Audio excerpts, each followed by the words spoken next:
नमस्कार दोस्तों।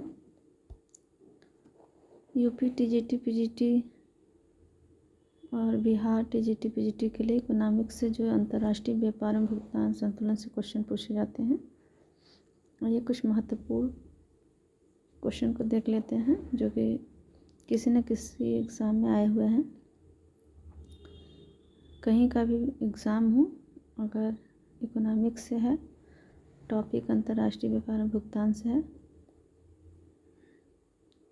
तो इससे संबंधित जो भी क्वेश्चन आएंगे आप उनको सॉल्व कर लेंगे आसानी से।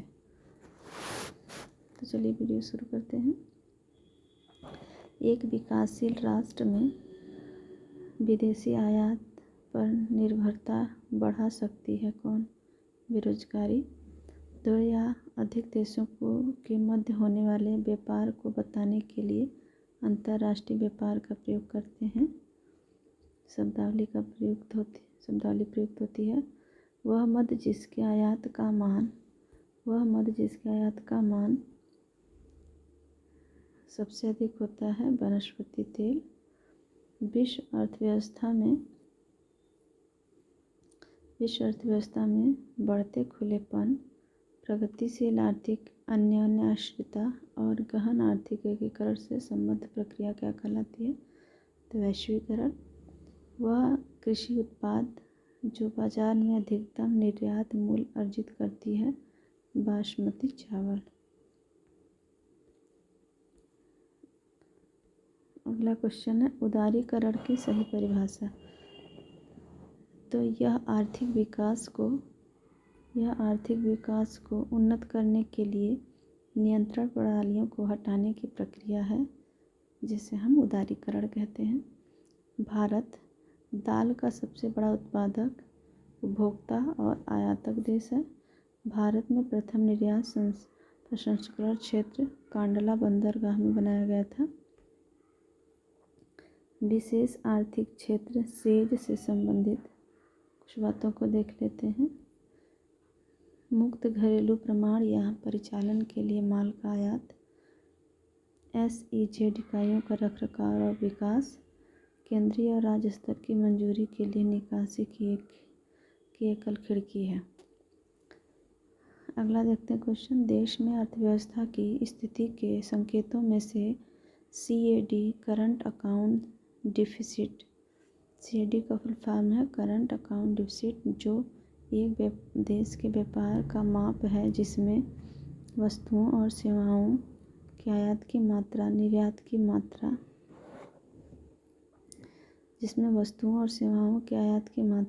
निर्यात की मात्रा से अधिक होती है।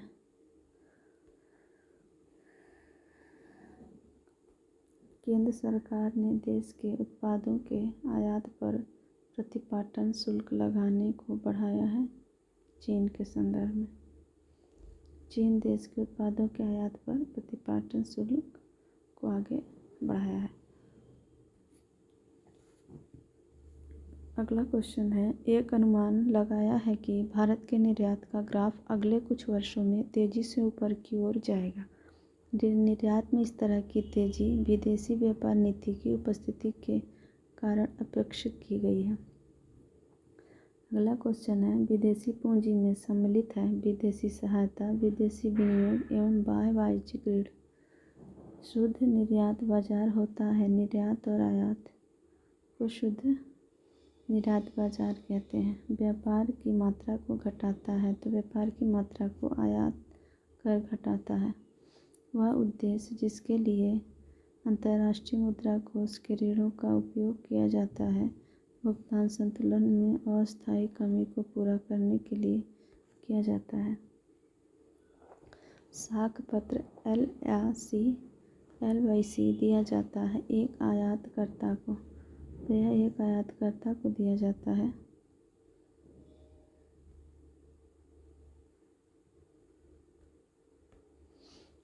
भारत का सर्वाधिक आयात व्यापार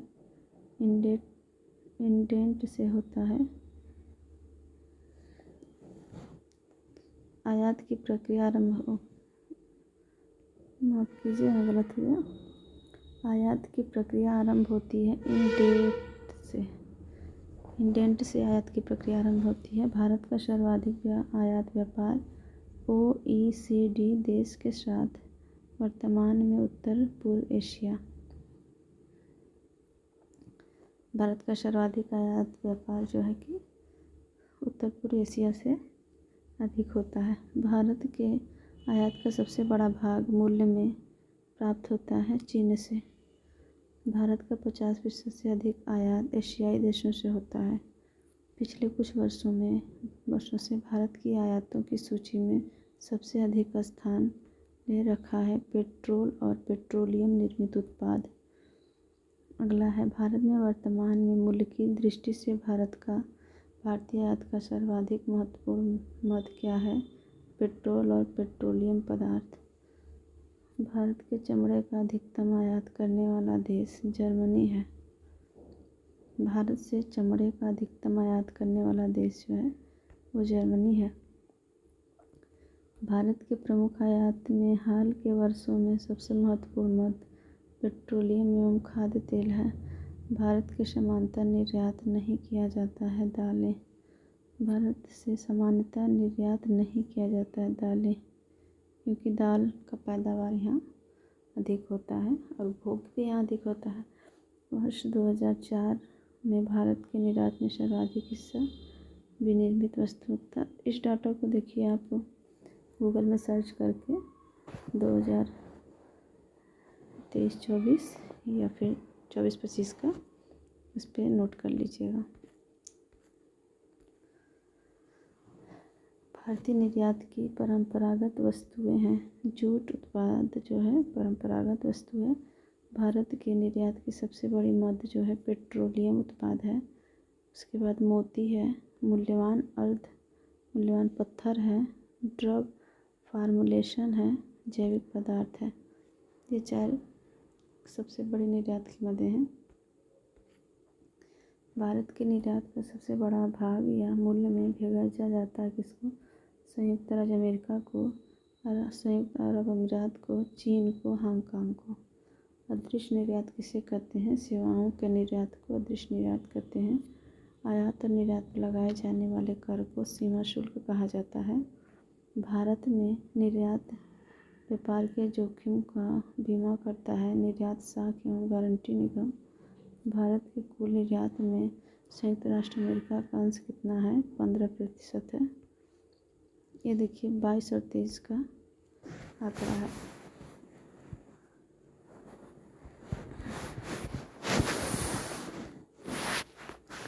आगे चलते हैं।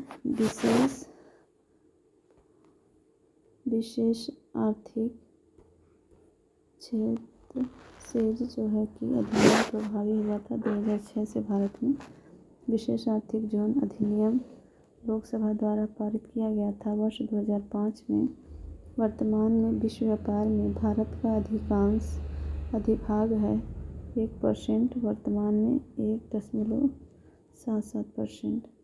वर्तमान में विश्व व्यापार में भारत का जो अधिभाग है वह अब 1.77% हो गया है। विशेष आर्थिक मेखला नहीं है। चेन्नई में कोई भी विशेष आर्थिक मेखला नहीं है। जो ऑप्शन दिया गया था उसके हिसाब से ये आंसर है। भारत में विशेष आर्थिक क्षेत्र नीति घोषित की गई थी तो यह अप्रैल 2006 में घोषित की गई थी और 2006 में लागू हुआ।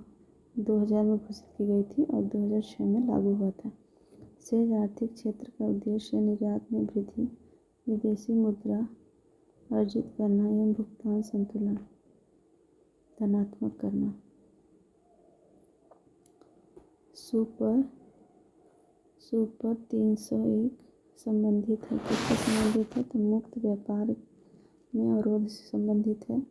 यह अगला है, यह अमेरिका व्यापार कानून की वह धारा है जो उसे अपने आयात पर उच्च सीमा शुल्क लगाने की शक्ति देता है। ये जो सुपर 301 है 301, यह अमेरिका व्यापार कानून की वह धारा है जो अपने आयात पर उच्च शुल्क लगाने की शक्ति देती है।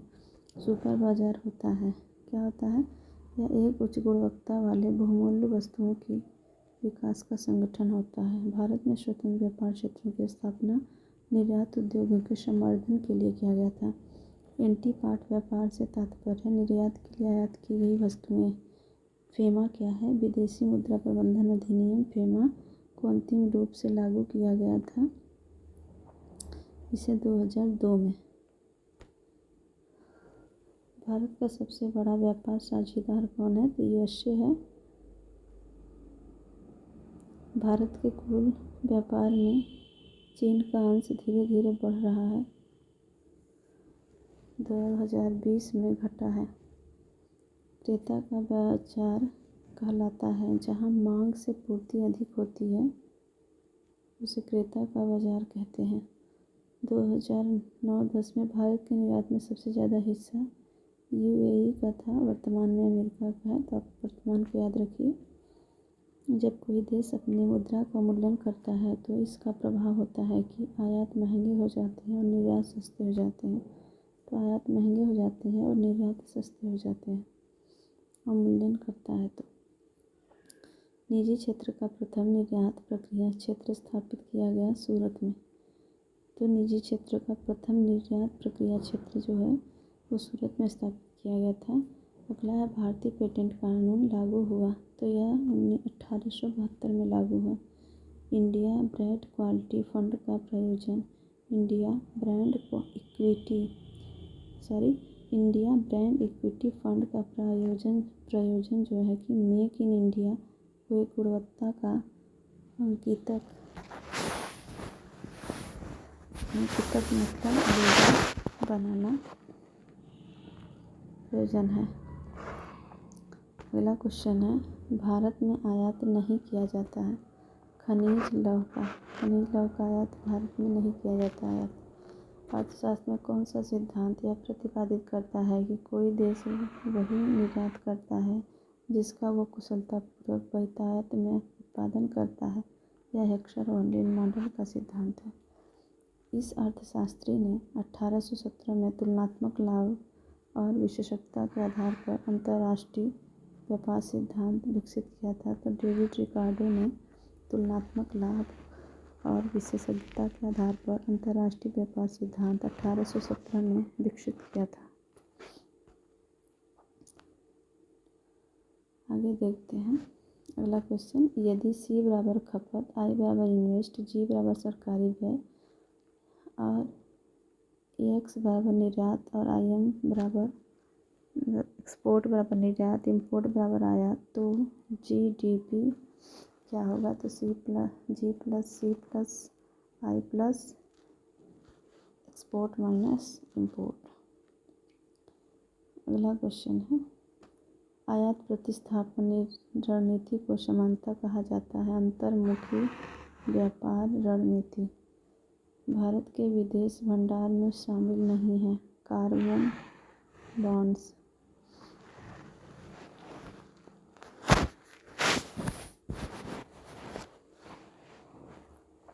जब भारतीय रुपये का मूल्यन होता है तो भारतीय निर्यात पर प्रभाव पड़ता है, निर्यात सस्ता हो जाता है।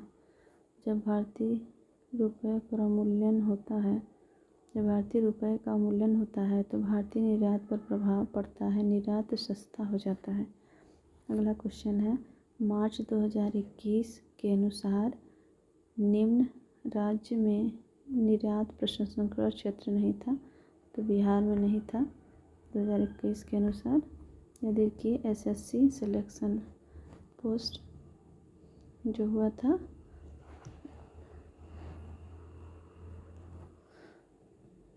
27/6/2023 को, उसमें पूछा गया था, क्वेश्चन था। तो आज का वीडियो यहीं समाप्त होता है दोस्तों। अगले वीडियो में मिलेंगे हम लोग,